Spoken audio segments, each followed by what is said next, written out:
Hello friends, welcome to my YouTube channel all about mathematics and science. My name is Rakesh और आज हम पढ़ेंगे NCERT maths का अध्याय 3 संख्याओं के साथ खेलना प्लेइंग विथ नंबर्स। अध्याय शुरू करने से पहले हम कुछ कीवर्ड्स के बारे में जान लेंगे ताकि अध्याय में आने वाले प्रश्नों के हल करने में हमें आसानी हो। आइए हम सब कुछ शुरुआत करते हैं।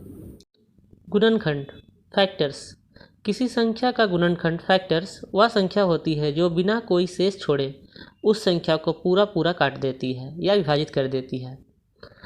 उदाहरण के लिए संख्या 1, 2 और 4 संख्या 4 को पूरा पूरा विभाजित करती है, अतः ये सभी 4 के गुणनखंड हैं। अब आते हैं हम सब गुणज पे। गुणज मल्टीपल्स किसी संख्या के गुणज वे सभी संख्याएं होंगी जिनमें दी गई संख्या से पूरा पूरा भाग लग जाएगा, बिना कोई शेष छोड़े। उदाहरण के लिए 4 के गुणज 4, 8, 12, 16, 20, 24 इत्यादि हैं। तो 4 के जितने भी गुणज हैं 4, 8, 12, 16, 24 सभी में 4 से भाग लग जाती है और कोई शेष नहीं बचता। अब हम सब गुण्य, गुणक और गुणनफल के बारे में जानते हैं। गुण्य अर्थात मल्टीप्लिकेंट, गुणक अर्थात मल्टीप्लायर और गुणनफल अर्थात प्रोडक्ट। गुण्य मल्टीप्लिकेंट। गुण्य वह मूल संख्या होती है जिसे किसी अन्य संख्या से गुणा किया जाता है। उदाहरण के लिए 2 गुने 5 बराबर 10 होता है। यहाँ पर 5 गुण्य है, मल्टीप्लिकेंट है, तथा इसके अलावे 2 गुणक मल्टीप्लायर तथा 10 गुणनफल प्रोडक्ट हैं। गुणक मल्टीप्लायर वह इकाई, मात्रा या छोटी संख्या जिसमें मूल संख्या को गुणा किया जाना होता है, उस संख्या को गुणक मल्टीप्लायर कहते हैं। उदाहरण के लिए 2 गुना 5 बराबर 10 में यहाँ पर 2 गुणक मल्टीप्लायर हैं तथा इसके अलावे 5 गुण्य मल्टीप्लिकेंट हैं तथा 10 गुणनफल प्रोडक्ट हैं। गुणनफल प्रोडक्ट। गुणक मल्टीप्लायर तथा गुण्य मल्टीप्लिकेंट को गुणा करने पर प्राप्त संख्या गुणनफल कहलाता है, प्रोडक्ट कहलाता है। उदाहरण के लिए 2 गुने 5 बराबर 10, यहाँ पर 10 गुणनफल है, प्रोडक्ट है, जो कि गुणक तथा गुण्य 2 तथा 5 का गुणनफल है। आइए अब हम सब कुछ तथ्यों के बारे में जानते हैं। कोई भी संख्या अपने प्रत्येक गुणनखंड का एक गुणज होती है। उदाहरण के लिए संख्या 4 लेते हैं। 4 के गुणनखंड 1, 2, 4 है, तो इनके गुणनखंड 1, 2, 4 के गुणज संख्या 4 जरूर होगा। जैसे कि 1 के गुणज है हमारा 1, 2, 3, 4, 5 आदि, तथा 2 के गुणज हैं 2, 4, 6, 8, 10 आदि, तथा 4 के गुणज हैं 4, 8, 12, 16 आदि। तो हम सब स्पष्ट रूप से देख सकते हैं कि 4 के जो गुणनखंड हैं यह स्पष्ट है कि गुणज 1, 2, 4 के गुणज 4 हैं।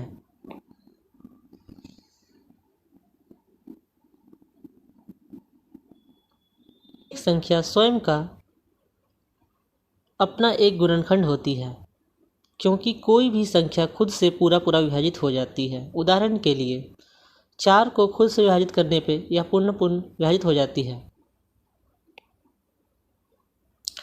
एक संख्या का प्रत्येक गुणनखंड उस संख्या का एक पूर्ण विभाजक होता है। किसी भी संख्या का गुणनखंड जो होता है उस संख्या को पूरी विभाजित करता है। एक संख्या का प्रत्येक गुणनखंड उस संख्या से छोटा या उसके बराबर होता है, किंतु उससे बड़ा नहीं हो सकता। एक दी हुई संख्या के गुणनखंडों की संख्या निश्चित होती है, फाइनाइट होती है।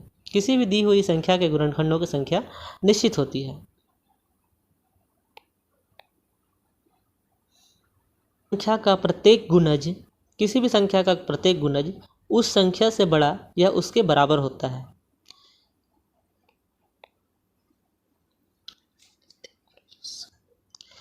किसी भी संख्या के गुणजों की संख्या अनिश्चित इनफाइनाइट होता है। किसी भी संख्या के गुणजों की संख्या इनफाइनाइट रूप से होती है। वह संख्या जिसके सभी गुणनखंडों का योग उस संख्या का दोगुना होता है एक संपूर्ण संख्या परफेक्ट नंबर कहलाती है। उदाहरण के लिए 6 और 28 संपूर्ण संख्याएं हैं। जैसे कि 6 का गुणनखंड हम देख सकते हैं 1, 2, 3 तथा 6 होती है। और यदि इन गुणनखंडों को योग किया जाए तो योगफल हमें 12 प्राप्त होता है, जो कि संख्या 6 का दुगुना है। इसी प्रकार 28 का गुणनखंड हम पाते हैं 1, 2, 4, 7, 14 और 28। इनका योग करने पे हमें 56 प्राप्त होता है, जो कि संख्या 28 का दोगुना है। इस प्रकार की सभी संख्याओं को हम सब परफेक्ट नंबर्स या संपूर्ण संख्या के नाम से जानते हैं। अब हम सब प्रश्नावली 3.1 के प्रश्न हल करेंगे। प्रश्न 1 है, निम्नलिखित संख्याओं के सभी गुणनखंडों को लिखिए। हमारा प्रश्न संख्या 1 में जितने भी संख्याएं दी गई है इनके गुणनखंड हमें लिखने हैं। तो आइए सबसे पहले 24 के गुणनखंड ज्ञात करते हैं। तो हम 24 का गुणनखंड ज्ञात करने के लिए 24 को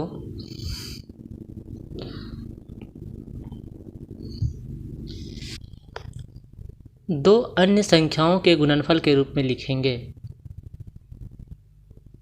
क्या छोटे से बड़े की ओर लेंगे और दूसरा संख्या कोई अन्य संख्या लेंगे। तो 24 को हम लोग लिख सकते हैं 1 गुने 24, 2 गुने 12, 3 गुने 8 तथा 4 गुने 6।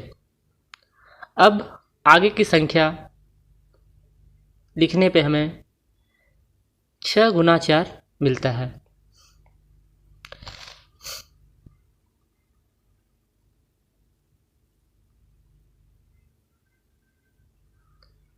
इस वाली पंक्ति में और नीचे वाली पंक्ति में दोनों में गुणनखंड की संख्या 4 और 6 है, तो हमें इस स्थिति में गुणनखंड को रोक देना होता है तथा अब हम 24 के सभी वांछित गुणनखंड लिख लेंगे। वांछित गुणनखंड लिखने के लिए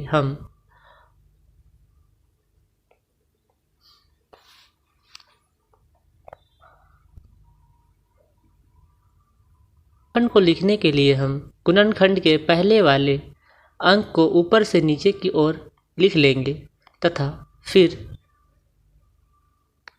नीचे से ऊपर की ओर लिख लेंगे। अतः कुल मिला के हमारा 24 का गुणनखंड होगा 1, 2, 3, 4, 6, 8, 12 और 24। अतः 24 के सभी वांछित गुणनखंड 1, 2, 3, 4, 6, 8, 12 तथा 24 हैं।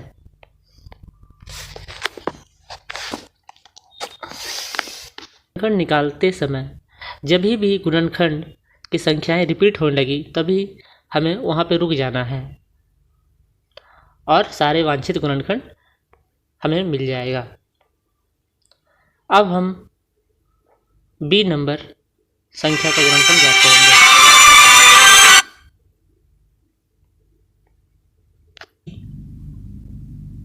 के प्रश्न को हल करेंगे। 15 को हम 1 गुने 15 के रूप में लिख सकते हैं, 3 गुने 5 के रूप में लिख सकते हैं और 5 गुने 3 के रूप में लिख सकते हैं। यहाँ पे हम क्लियरली देख सकते हैं कि 3 गुना 5 और 5 गुने 3 दोनों में संख्याएं रिपीट हो रही है, अतः हमें अब रुक जाना है और 15 का गुणनखंड हमें प्राप्त होगा 1, 3, 5 और 15। अतः 15 के सभी वांछित गुणनखंड 1, 3, 5, 15 हैं। इसी प्रकार से हम बाकी संख्याओं के गुणनखंड ज्ञात करेंगे। 21 को हम लोग 1 गुने 21, 3 गुने 7 और 7 गुने 3 के रूप में लिख सकते हैं। यहाँ पे भी हमारा 3 गुने 7 और 7 गुने 3 दोनों गुणनखंड एक ही हैं, अतः हमें यहाँ पे रुक जाना है और इस प्रकार से हमें 21 के गुणनखंड मिलेंगे 1, 3, 7 और 21। तो हम इसे लिखेंगे 21 के सभी वांछित गुणनखंड हैं 1, 3, 7 और 21। प्रश्न है 27। तो 27 को हम 1 गुने 27, 3 गुने 9 और 9 गुने 3 के रूप में लिख सकते हैं। यहाँ पे हम देखते हैं कि 3 गुने 9 और 9 गुने 3 एक ही संख्या है जो रिपीट कर रही है, अतः हमें यहाँ रुक जाना है और इस प्रकार से हमें 27 का गुणनखंड 1, 3, 9 और 27 मिलेगा। अतः हम लिखेंगे 27 के सभी वांछित गुणनखंड 1, 3, 9 और 27 हैं।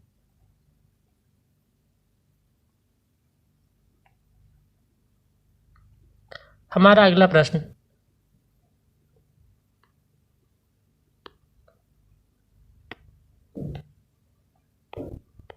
12 है। 12 को हम लोग 1 गुने 12, 2 गुने 6, 3 गुने 4 तथा 4 गुने 3 के रूप में व्यक्त कर सकते हैं। अतः अब हम यहाँ पे रुक जाएंगे क्योंकि 3 गुने 4 और 4 गुने 3 वापस से रिपीट हो रहे हैं, अतः हमें 12 का गुणनखंड मिल जाएगा। 12 का सही वांछित गुणनखंड है 1, 2, 3, 4, 6 और 12 है। 20 को हम निम्न प्रकार से लिख सकते हैं। 20 को हम निम्न प्रकार से लिख सकते हैं 1 गुने 20, 2 गुने 10, 4 गुने 5 और 5 गुने 4। यहाँ पे भी हमें 4 गुने 5 और 5 गुने 4 रिपीट होता दिखाई दे रहा है, अतः हम यहाँ पे रुक जाएंगे और हमें 20 का गुणनखंड प्राप्त होगा 1, 2, 4, 5, 10 और 20। अतः हम लिखेंगे 20 के सही वांछित गुणनखंड 1, 2, 4, 5, 10 तथा 20 हैं।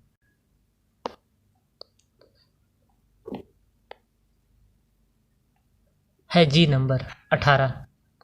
तो 18 के गुणनखंड हम इस प्रकार से लिख सकते हैं। 18 को हम 1 गुने 18, 2 गुने 9, 3 गुने 6 और 6 गुना 3 के रूप में लिख सकते हैं। यहाँ पे अभी हम रुक जाएंगे क्योंकि 3 गुने 6 और 6 गुने 3 रिपीट कर रहे हैं। तो इस प्रकार से हमें 18 का गुणनखंड 1, 2, 3, 6, 9 और 18 मिल जाएगा। अतः हम लिखेंगे 18 का सभी वांछित गुणनखंड 1, 2, 3, 6, 9 तथा 18 हैं। नंबर प्रश्न है 23। हमें 23 के गुणनखंड निकालने हैं। 23 एक अभाज्य संख्या है जो कि सिर्फ 1 और 23 के पहाड़ा में आता है, अतः हम 23 का गुणनखंड 1 गुने 23 या 23 गुने 1 लिख सकते हैं। हमें यहाँ पे रुक जाना है क्योंकि 1 गुने 23 और 23 गुने 1 दोनों एक ही चीज़ है, अतः हमें 23 के वांछित गुणनखंड 1 और 23 मिलेंगे।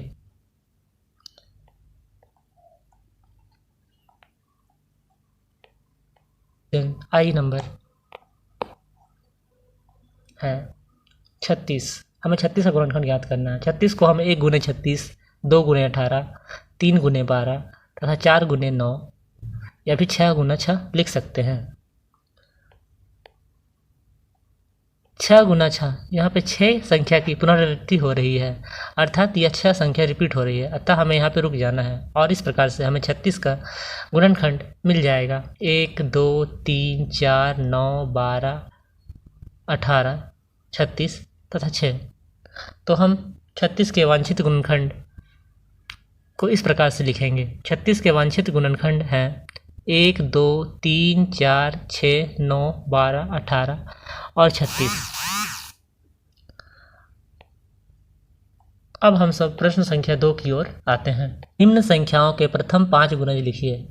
हमें प्रश्न संख्या 2 में दिए गए संख्याओं के 5-5 गुणज लिखने हैं। हमारा ए नंबर प्रश्न संख्या 5 है, अतः हमें 5 के प्रथम 5 गुणज लिखने हैं।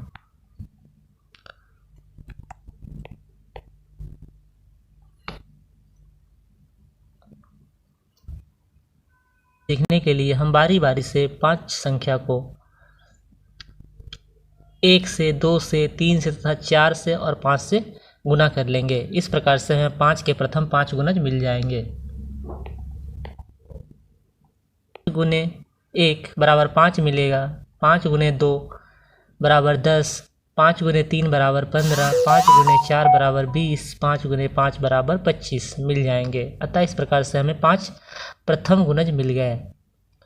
अतः हम लिखेंगे 5 के प्रथम 5 गुणज हैं 5, 10, 15, 20 तथा 25 लेंगे। गुना करने पर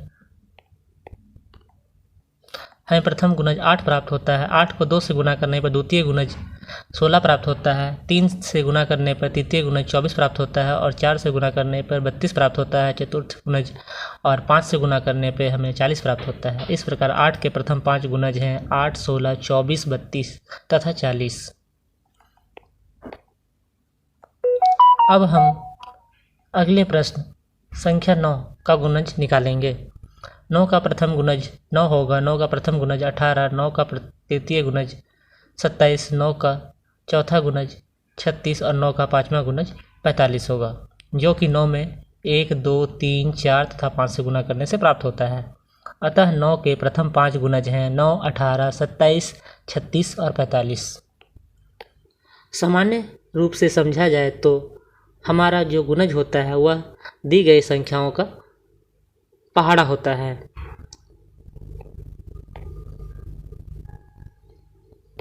प्रथम 5 गुणज 9, 18, 27, 36 और 45 हुए।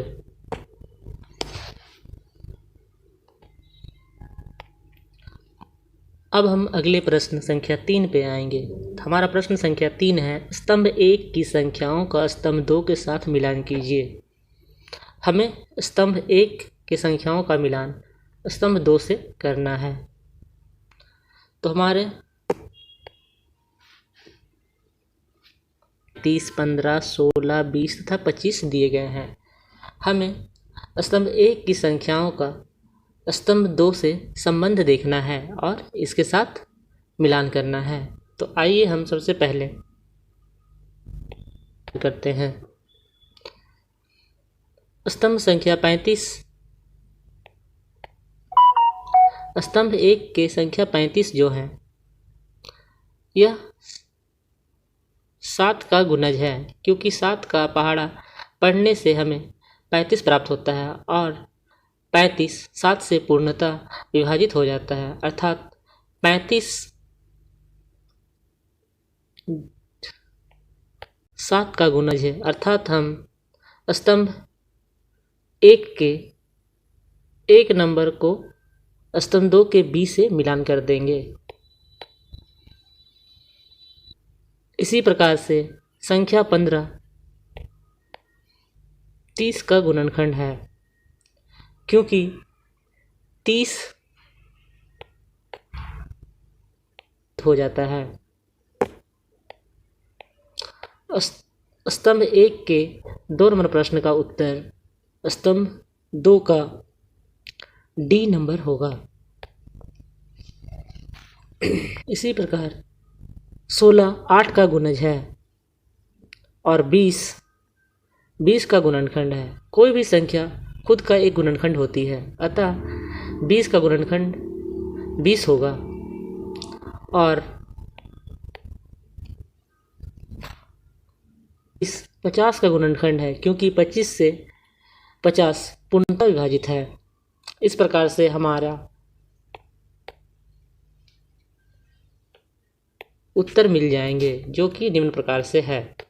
उत्तर इस प्रकार से मिल जाएगा। 35 7 का गुणज है 15, 30 का गुणनखंड है 16, 8 का गुणज है 20, 20 का गुणनखंड है और 25, 50 का गुणनखंड है। अब हम अगले प्रश्न की ओर प्रश्न संख्या 4 पे आते हैं। 9 के सभी गुणज ज्ञात कीजिए जो 100 से कम हो। प्रश्न संख्या 4 में हमें 9 के सभी ऐसे गुणज ज्ञात करने हैं जो कि 100 से कम होंगे। तो मैंने आप सभी को बता चुका है कि 9 के गुणज या फिर किसी संख्या के गुणज का अर्थ होता है कि उनका पहाड़ा, अर्थात हम 9 का पहाड़ा लिखेंगे या फिर 9 को बारी बारी से बढ़ते क्रम में प्राकृत संख्या में गुना करते चले जाएंगे। 9 गुने 1 बराबर 9, 9 गुने 2 बराबर 18, 9 गुने 3 बराबर 27, 9 गुने 4 बराबर 36, 9 गुने 5 बराबर 45, 9 गुने 6 बराबर 54, 9 गुने 7 बराबर 63, 9 गुने 8 बराबर 72, 9 गुने 9 बराबर 81, 9 गुने 10 बराबर 90, 9 गुने 11 बराबर 99, 9 गुने 12 बराबर 108, 9 गुने 13 बराबर 117। संख्याएं 9, 18, 27, 36, 45, 54, 63, 72, 81, 90, 99, 108, 117 आदि ये सभी 9 के गुणज हैं। इस प्रकार से हमें 9 के गुणज मिल गए। चूँकि हमारे प्रश्न में दिया गया है हमें 9 के ऐसे गुणज प्राप्त करने हैं जो कि 100 से कम हैं, तो हम यहाँ पे 9 के सारे ऐसे गुणज लिख लेंगे जो कि 100 से कम होंगे। तो 9 से लेकर के हम 99 तक लिख लेंगे क्योंकि ये 9 के गुणज हैं जो कि 100 से कम हैं। अतः 9 के सभी गुणज जो 100 से कम हैं वह इस प्रकार से है 9, 18, 27, 36, 45, 54, 63, 72, 81, 90 तथा 99। अध्याय 3.1 समाप्त होता है।